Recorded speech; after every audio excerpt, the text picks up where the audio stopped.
comment développer l'interconnexion entre l'Asie centrale et l'Asie du Sud, région qui compte plus de 2 milliards d'habitants. Cette question était au cœur d'une conférence internationale organisée récemment à Tachkent et initiée par son pays hôte, l'Ouzbékistan. L'Ouzbékistan a suggéré de ne pas se concentrer sur les problèmes et les contradictions, mais plutôt sur les projets de développement dans les domaines du commerce, des transports, l'amélioration des infrastructures et le tourisme. La conférence a accueilli des délégations d'Asie centrale et d'Asie du Sud, mais aussi des représentants venus des États-Unis, de Russie, de l'Union européenne, ainsi que des hommes d'affaires et des chefs d'entreprise.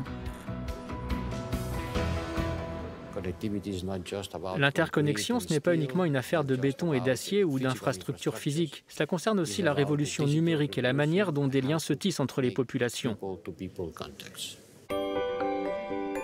Les participants ont discuté des moyens de renforcer encore l'attractivité de la région pour les investisseurs internationaux.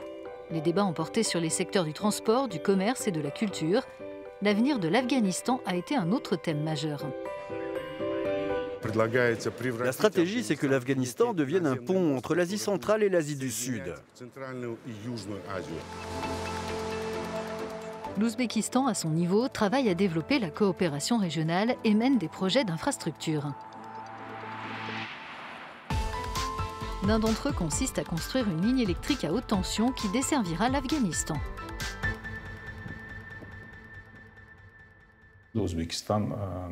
L'Ouzbékistan fournit une grande quantité d'électricité au marché afghan.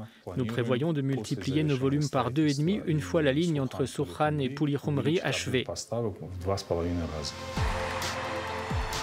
La diversification des liaisons de transport est l'un des défis majeurs que doivent relever les pays enclavés d'Asie centrale.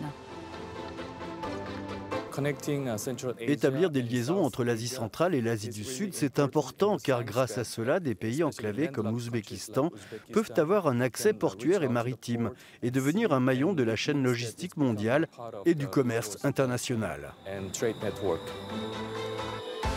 Les autorités ouzbèques s'emploient à développer des corridors de transport. Elles ont récemment lancé un nouveau projet, la construction de la ligne ferroviaire Mazar-i-Sharif-Kaboul-Peshawar qui traversera l'Afghanistan pour atteindre le Pakistan. Une infrastructure qui permettra de stimuler l'économie afghane, d'ouvrir un accès direct au port maritime pakistanais et de rejoindre l'Inde. Quand on regarde une carte, on voit que l'Ouzbékistan et les pays d'Asie centrale disposeront ainsi du chemin le plus court pour rejoindre les voies maritimes.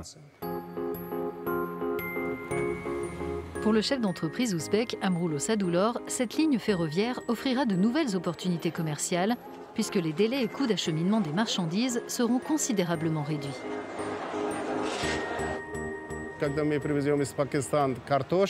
Quand on fait venir des pommes de terre du Pakistan, on dépense beaucoup dans la logistique. Résultat, les produits sont très chers. Si Dieu le veut, quand la ligne sera ouverte, ce sera très bénéfique pour l'Ouzbékistan, mais aussi le Pakistan et l'Afghanistan.